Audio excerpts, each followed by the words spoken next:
आप देख रहे हैं लव विद एस्ट्रोलॉजी।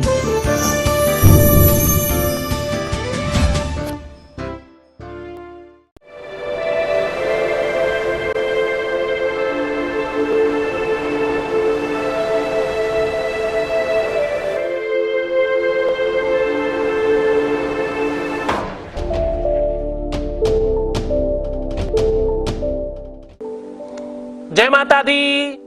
बहुत बहुत आशीर्वाद माता का सब पर आशीर्वाद रहे, माता की मेहर रहे और माता जगत जननी परांबा भुवनेश्वरी आदिशक्ति आपके जीवन में हर खुशियां लेकर के आए, आपको हर मुसीबत से दूर रखें। देखो मां तो मां है,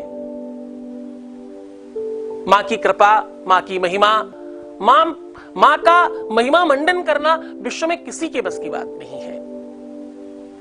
असिडिग्रे समम स्यात् कज्जलम सिंधु पात्रे सुरतरवर शाखा लेखनी पत्र मुरबी।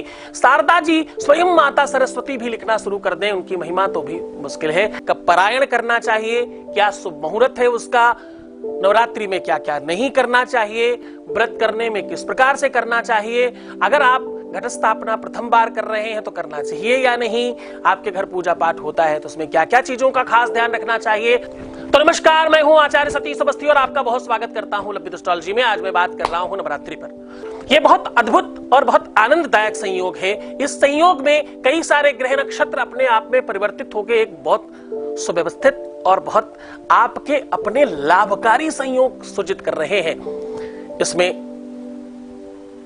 सर्वदा मुहूर्त है, सुख मुहूर्त है, इसमें सर्वार्थ सिद्धि योग, अमृत योग, विशिष्ट योग, कुंभ योग, जल कुंभ योग, अद्भुत अद्वितीय योगों का निर्माण हो रहा है इस बार पूरी की पूरी नवरात्रि में। ये नवरात्रि कई सालों के बाद ऐसा अद्भुत संयोग लेकर आई है। इस नवरात्रि में महामारी को समाप्त करने की भी कृपा लेकर के माता इस बार आ रही है, क्योंकि मां तो मां है ना भाई। इस धरा में यारो कोई मां से बढ़कर है नहीं, लाख आई मुसीबत मां मगर रोई नहीं। मां ने मर्दों को बनाया, क्या निराली शान है। जो कदर मां की न जाने वो नहीं इंसान है। जो लोग किसी को नहीं मानते, जो लोग किसी को नहीं मानते वो भी मां को मानते हैं। जो लोग किसी को नहीं पूछते वो भी मां का नवरात्रा करते हैं। मां की कृपा, मां की करुणा सब पर मिलती है। इसमें घट स्थापन करने का, नवरात्रि प्रारंभ करने का, नवरात्रि पूजन का जो मुहूर्त है 8:15 से लेकर 9:30 बजे तक है। इसके बीच में अगर करेंगे तो बहुत अच्छा। और वैसे सबसे अच्छी बात बताऊं आपको, नवरात्र में मुहूर्त देखना निषेध है। ये पहली ऐसी तिथि, पहला ऐसा पर्व है जिसमें दिन और रात्रि दोनों मुहूर्त से कम नहीं है। दिन और रात बिना मुहूर्त देखे आप इसमें कोई भी शुभ काम कर सकते हो। नवरात्रियों में एक खास बात ध्यान रखिएगा, पहले दिन माता को गुड़हल का फूल अगर चढ़ाएं आप तो उनके लिए बहुत अच्छा होता है।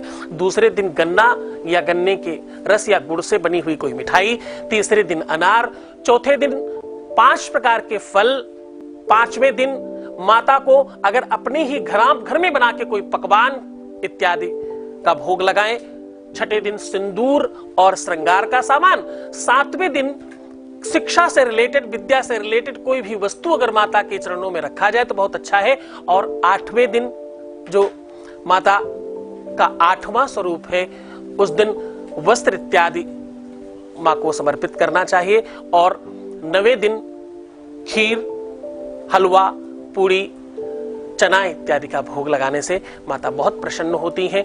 माता मनवांछित फल देती हैं।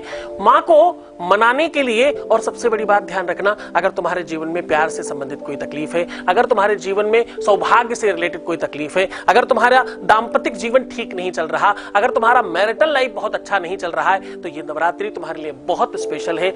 नवरात्रि का व्रत करना, नवरात्रि का उपवास करना, माता को इस बार जरूर मनाना। ये बहुत अद्भुत संयोग लेकर के इस बार माता आई हैं। इसमें अगर तुम्हारा सौभाग्य जीवन ठीक नहीं है तो पहले दिन से लेकर के नवरात्रि तक आप एक एक कन्या बढ़ाते जाएं। पहले दिन 1, दूसरे दिन 2, तीसरे दिन 3, चौथे दिन 4, 5वें दिन 5, ऐसे करके 9 दिन तक कंटिन्यू कन्याओं को बढ़ा करके हर दिन कन्या पूजन करें। अगर आपका दाम्पतिक जीवन, पारिवारिक जीवन, आपका मैरिटल लाइफ, आपका घर का लाइफ, पारिवारिक सिस्टम ठीक नहीं है तो आप ऐसा कर सकते हैं। अगर आप मनवांछित वर चाहते हैं, अगर मनवांछित कन्या चाहते हैं, मनवांछित विवाह चाहते हैं, अपने प्यार में किसी भी प्रकार की कोई भी तकलीफ है उसे ठीक करना चाहते हैं तो क्या करें? बहुत सुंदर, बहुत अद्भुत तरीका कि माता को पहले दिन से लेकर के नवरात्रियों तक हर दिन 27 लौंग का माला चढ़ाएं, हर दिन, पहले दिन से लेकर के। और प्रयत्न कीजिएगा अगर संभव हो सके तो 9 के 9 दिनों में अलग अलग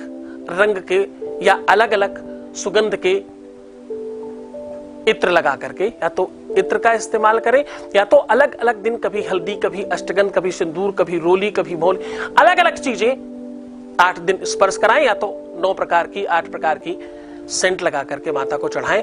आपका बहुत कल्याण होगा। माता आप पर बहुत कृपालु होंगी और आपके जीवन में शुभता लेकर के आएंगी। ये नवरात्रि का हर दिन पूजा करके ही भोग प्रसाद ग्रहण करिएगा, यानी भोजन करिएगा। ऐसा करने से माता के जीवन में, आपके जीवन में, कहने में माता का बड़ा अच्छा प्रादुर्भाव होगा और उनका आशीर्वाद आपको प्राप्त होगा। जय माता दी। आप देख रहे हैं लव विद एस्ट्रोलॉजी।